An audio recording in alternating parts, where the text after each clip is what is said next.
Yesterday in the United States was Thanksgiving. It's a time when usually family get together. They think about what they're thankful for. I hope you and I both do that.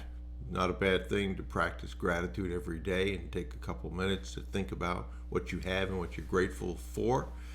But it also is a consistent habit, basically, Thanksgiving.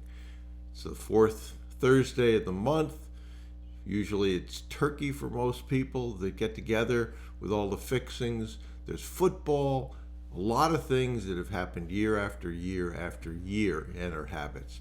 And habits are probably one of the most important things that you can do, both positive and negative.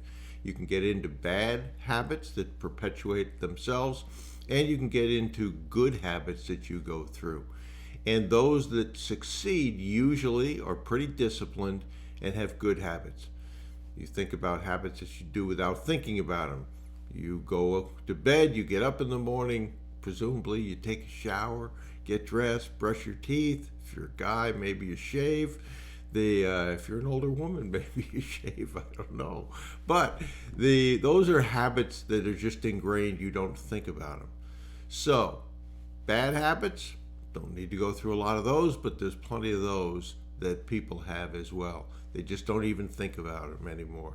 I guess one example might be smoking year after year after year. Don't even realize it. A lot of times I had a father-in-law who smoked up to 5 packs a day.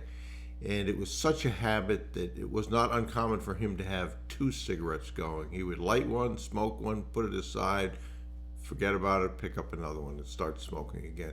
But I would encourage you to think about the habits that you have, those positive and those negative. If they're negative, work on eliminating them.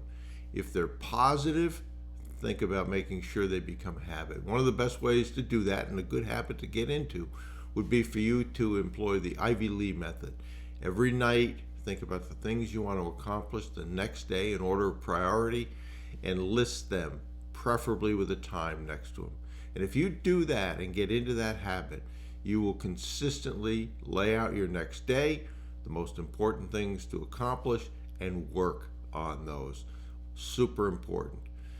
Decide what you need to do to move the ball up the field and focus on those things.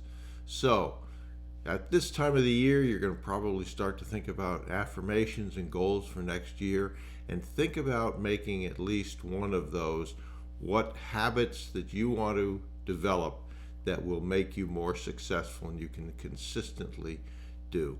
The Ivy Lee method is a good place to start, as I said, in doing that. So, good luck on that.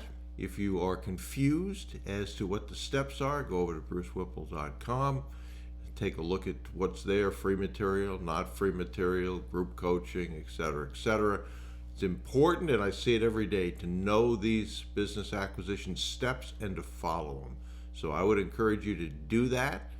And I would encourage you, as the year draws to a close, to take action. Think about the goals you set for this year. If you're on track, great. If not, think about how you're going to change your habits to accomplish the goals in 2023 that you want to do.